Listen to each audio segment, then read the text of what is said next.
So my name is Tal. I'm from Iron Source. Today I'm going to talk to you guys about rewarded videos and what are the do's of rewarded video. And let's start. Before we start, I want you guys to first get the experience of what it is, rewarded video. So before we start, who here wants to win a prize? After lunch, who wants a huge, amazing prize? Everybody wants a prize, all right. So as a user, what I'm going to do, I'm going to click on a button that's going to show me a video, and I'll watch a video, and then I'm going to earn my prize. Let's see if it works.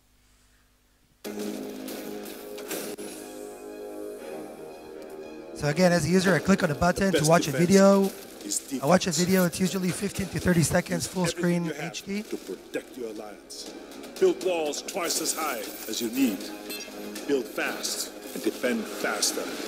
Join me and strike. Mobile Strike. Download and play now. Free from the App Store. And that's it. And then I win a prize. You guys are all going to get prizes now from the team. These are super expensive prizes that you guys can use later. So that's the user experience. That's how I wanted to start my session, to give you guys kind of the understanding what it means. Okay, you click on a button, you watch a video, super fast, super easy as a user. The experience is awesome, and you win your prize, which is usually relevant for the app that you're playing. Cool, so let's continue.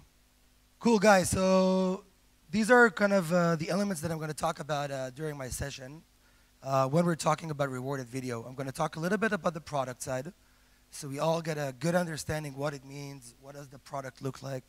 We already saw it, but I'll talk about it a little bit further. Then I'm going to speak a little bit about the monetization aspect and how developers are using rewarded videos to generate revenue. Then we'll talk about the demand side as well, okay, a little bit about advertisers, why and how advertisers are using video for user acquisition. Then I'll show you a few cool best practices that we've kind of piled up over the years, and a couple of case studies, hopefully all in time. Cool, so let's start about the product. What is rewarded video? So we all saw it's user initiated, okay? The user goes into the app, he clicks on the button because he chose to, he watches a video, and he earns whatever the developer wants to give him in the game. That's extremely unique in the ad tech business. The user chose to watch a video. We didn't impose anything on the user. The second thing is user experience. Usually the videos are pre-cached. They're HD, they're an instant play, there's a timer, there's an X button. So the entire user experience is what we call, I would say, a mint user experience. Okay, you take the user and you let him experience something that is positive.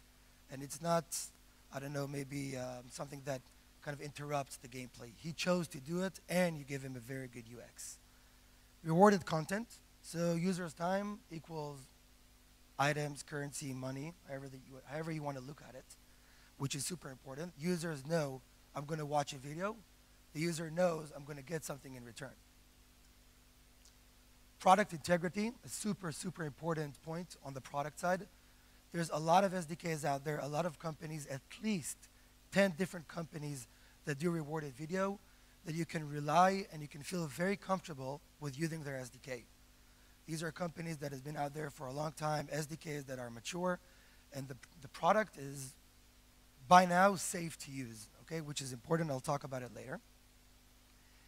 And video SSPs, I chose to write it down as well because a very interesting thing that we see on the product side, that there's also a lot of SSPs out there. Usually, a publisher would want to use more than just one video vendor. They're going to want to use more.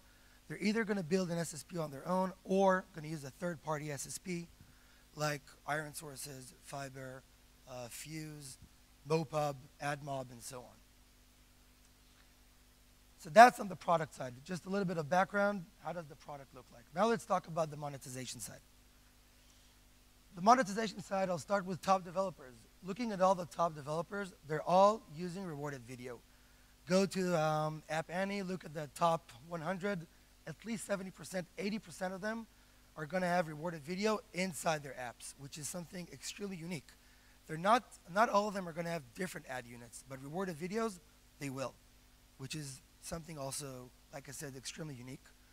Great UX, talked about it on the product side, but now on the monetization side, users love it. When a developer is removing rewarded video from his app, he gets a ton of reviews and requests, hey, we want videos back, bring us some more videos. So users actually love rewarded video. Again, extremely unique when looking at an ad product. Users want more ads. That's kind of weird, right?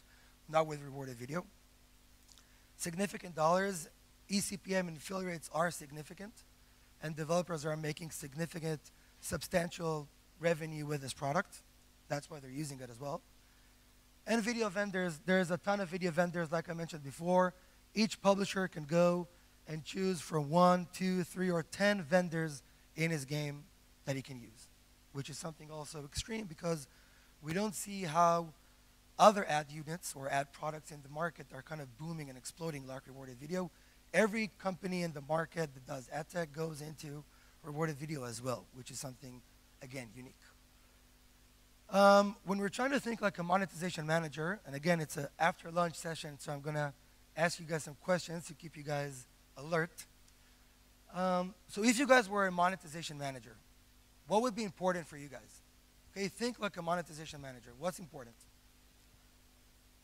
Advertisers? So the content? Okay, what else? Money. Obviously, come on. What else? All right, user base. What else? User experience. All right. So I wrote down kind of the key elements that I see from talking to hundreds of developers over the years.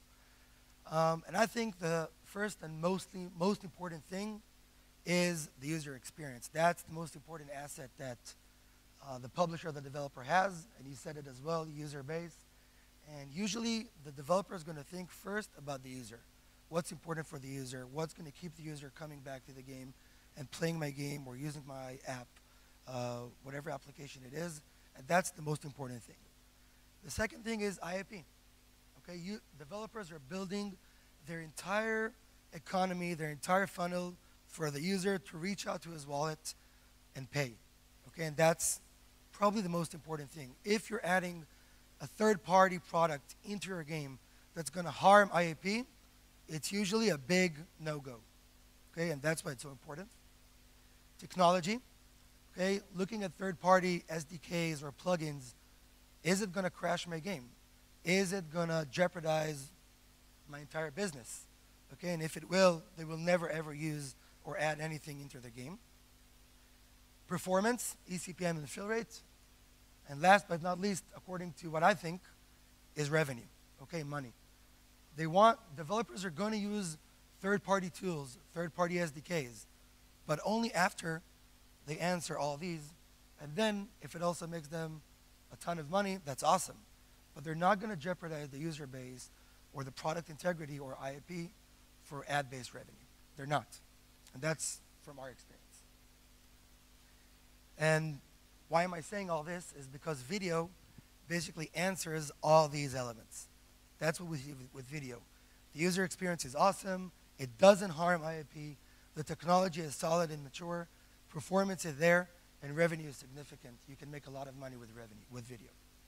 Okay, that's why video is such an awesome product for developers as well. And again, I said before, all the top developers are using it. You can see some examples. Zeptolab, Rovio, Criminal Case, Kilu, Congregate, Wooga. They're all here. They're all using video. Cool. Now let's move on to the demand side. Let's talk a little bit about how advertisers are using video and why they're using video. So brands, if you want to talk about brands, they love video. They're willing to buy as much as possible in video. The trend is moving more from brands buying on desktop to mobile in the past years, probably going to move more and more towards mobile as time goes by. Top developers and advertisers, performance-based advertising are buying on video. They're buying, all the developers, all the advertisers that we know, that we work with, are all buying inventory on video, CPI on video, either CPI or cost per completed view, it doesn't matter, but they're buying on video, all of them. ROI and LTV. So after speaking to a ton of developers slash advertisers, it's usually the same, we're always hearing that video-led CPIs or installs are in the highest quality, and that's what they're all buying from there, of course. And again, video partners, each developer slash advertiser can choose from 10 and even more different vendors.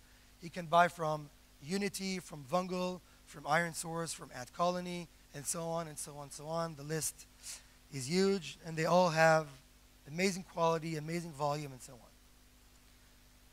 Now, guys, let's think like a UA manager. If you guys were in charge of user acquisition in your company, what's important for you? What's important? You are in charge of user acquisition. What's important? What do you care about? ROI. What else? Sorry? All right. The price. All right. What else? Cool. So I think there's only two things that UA managers care about. And these are the two things. It's quality and volume. I think those are the main things. If the quality is out there, if the ROI and LTV is high, they're going to keep on buying. If the volume is out there, they're going to keep on buying. But these are two key things. If you don't have the first one, the quality, they're not going to buy. Volume is also super important. Okay? Most of the top developers are not going to buy from a vendor that is only able to generate 10 installs a day. It's not worth it. It's not worth the hassle of speaking to another company. So you need to have two of them, quality and volume. And again, video answers both. You can work with a ton of companies. You'll get the quality and you'll get the volume. And that's why it's so interesting what video does to our market. All these are buying on video. Okay, you have Supercells and Glue and Good Game Studios and Smule and Rovio again and King. They're all buying on video. It makes sense. Cool. So that's kind of the background about video on the product side, the demand side, and the monetization side. Now I want to show you guys a few examples of developers using video in a very interesting way, in a very efficient way. They're using it in their game, not in a simple way, I would call it, but in a more sophisticated way. Okay, they're incorporating into the game as part of the game.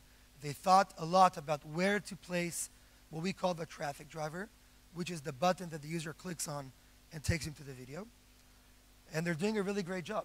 They're making a lot of money from video thanks to the fact that they looked at video as part of their game strategy, as part of their game economy.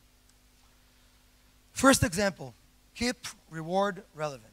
Okay, so here we have criminal case from Pretty Simple, a French developer. You can see here that the most important thing in criminal case, and I'm not sure who here plays criminal case, but the most important thing in this game is energy. That's the most important thing, even though it's not the hard currency of the game, but it is the most important thing in the game. And what Pretty Simple did here is an amazing integration where before the user starts the game, if he doesn't have enough energy, he can watch a video and earn energy, which is super relevant for the user. Most of the users are actually going to click on the button because they want to watch a video because they need the energy. They can't play the level without the energy. And that's why it's so relevant for the users. And this is an amazing integration. Second example, variety of rewards. This example is from Zeptolab, King of Thieves. There's a lot of things that the user can either buy or earn in playing this game. And what this developer chose to do is to reward the user with more than one thing. Why only reward with keys, where you can also reward the user with orbs? Okay, it might be more relevant, might be more relevant for some users, less relevant for other users. And that's what they're doing. They have a few rewards, a few things, a few items that they can reward, and they're using RV, rewarded video, to reward the users with all these. Unique implementation. What is a unique implementation? He's taking the user to a place where it's interesting and new to him, and also a part of the game. Seriously, okay? They make a huge game, an amazing game called Best Fiends. What they chose to do is kind of watch a video and earn a spin in this kind of Wheel of Fortune type of integration. The user watches the video, then he earns a spin. There's some sort of mystery element to what he's going to get. The wheel spins, and he's going to earn something. He's not even sure what he's going to earn. Okay, so there's a mystery element. It's a part of the game. It's another mini game that includes rewarded video and earning something. And obviously, users that are using rewarded video in this game are spending more time playing the game. Multiple placements, also super interesting. This example is from Warhammer, from Pixel Toys. By the way, an amazing game, probably the best graphics that I've seen. So what they do multiple placements with multiple rewards that brings high visibility and consistent user awareness, which is, again, it correlates with the gameplay.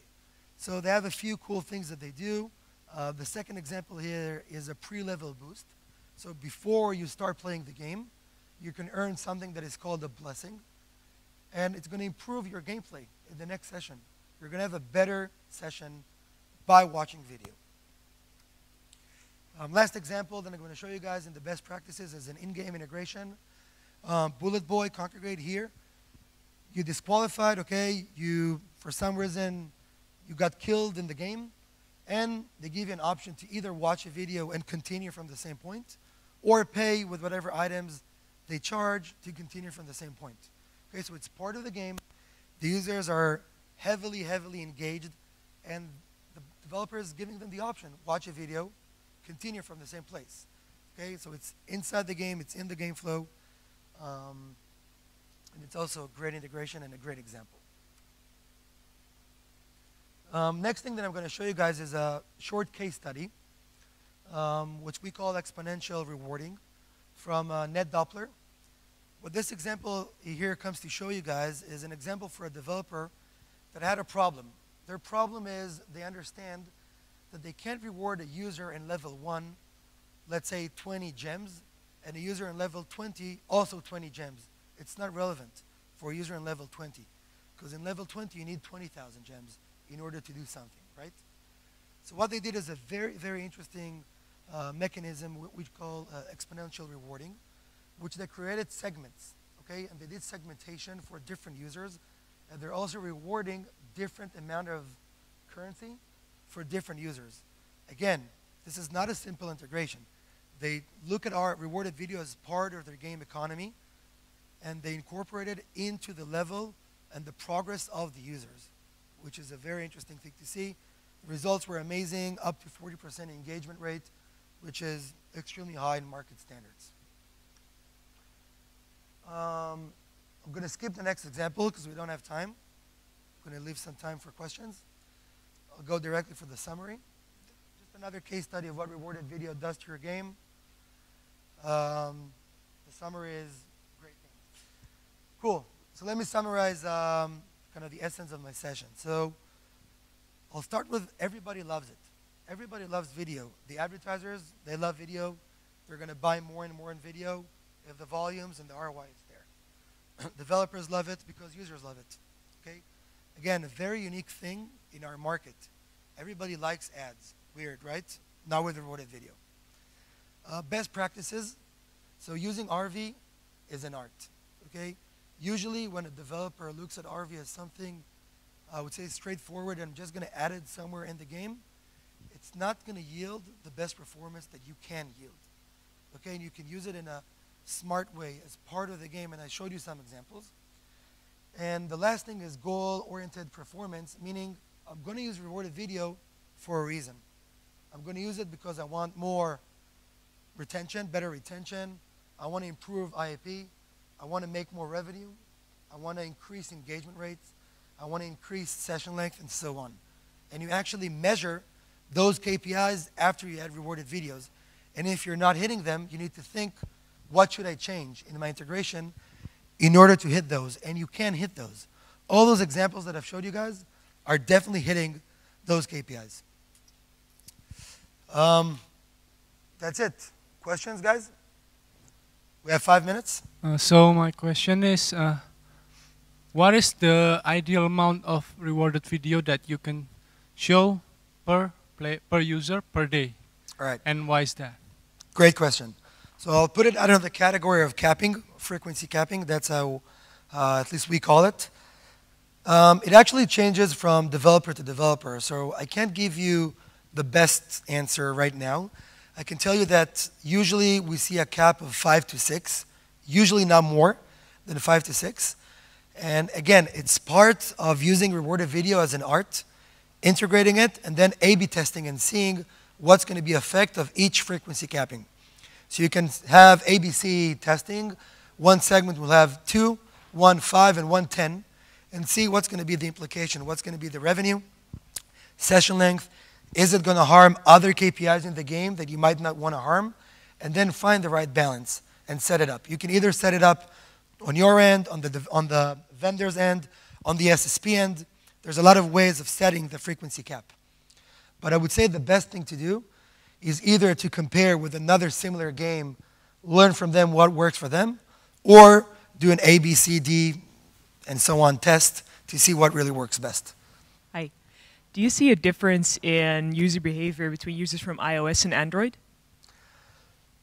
It's an interesting question, because you would expect we will see some difference, but to be honest, we don't.